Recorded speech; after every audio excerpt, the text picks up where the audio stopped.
La música tradicional dels ports ha estat històricament una eina de transmissió cultural, memòria col·lectiva i cohesió social.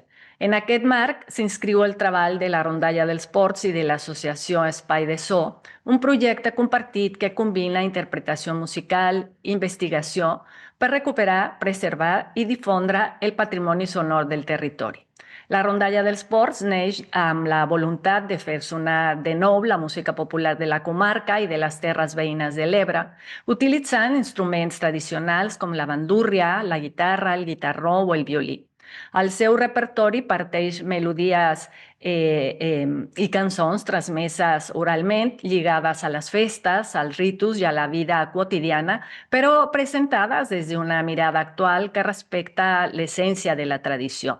Cada actuació es converteix així en un espai de trobada on la música recupera la seva funció social i comunitària.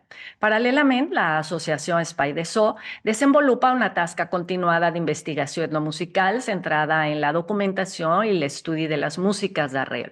Mitjançant treball de camp, enregistraments, entrevistes i recerca d'arxiu, el projecte posa en valor el patrimoni material i el fa accessible a través de concerts, activitats pedagògiques i processos de transmissió viva.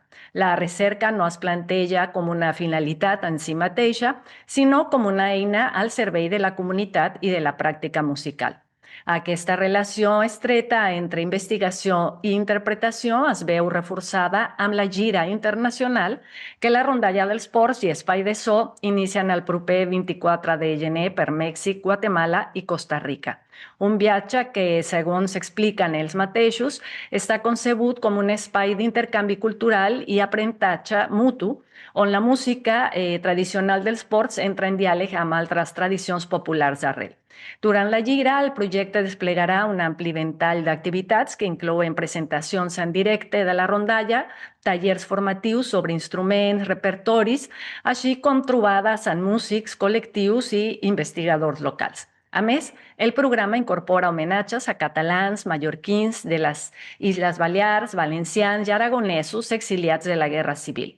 A través d'aquest recorregut, la Rondalla dels Ports i Espai de So amplien el seu àmbit d'acció més enllà del territori propi, sense perdre l'arrel que els defineix.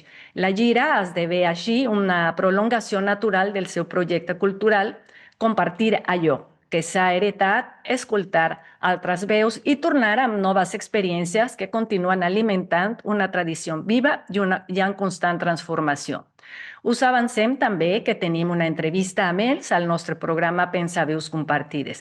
Ara us deixem amb la Rondalla dels Ports i les dates de les seves presentacions i també amb una mica de música. Bé, doncs estem aquí per a dir-vos que a partir del 23 de gener farem una primera incursió en Amèrica, en Centroamèrica, en les terceres jornades del patrimoni cultural català, valencià, balear i aragonès, que ens portaran a Mèxic i a Guatemala fins a febrer. I bé, estarem en Ciutat de Mèxic, tornem a l'Oso Català el dia 24 de gener, farem activitats allí. El 25 anem a Puerto Escondido, que és en el Pacífic, i allí estarem en una casa de cultura, Fernando Luján, també actuant i fent tallers. Del 28 al 29 estarem en el Centre de Documentació del Son Jarocho de Jaltipan de Morelos, gràcies també a Ricardo Perry i a Joel Cruz.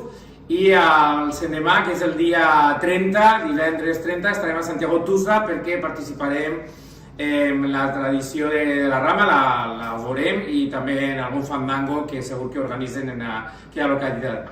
I després passem a Tacotalpa, al Festival de Tacotalpa, que és el festival de soneros de son jarocho més important que hi ha a Mèxic, on estarem des del 31 de gener fins al 2 de febrer. A més, amb l'amiga Pipiu, de versadora o glosadora, com diuen ells, a Mallorca, i que estarem 3 dies on participarem també presentant les nostres publicacions en el foro Luz de Noche, gràcies a Mario Cruz.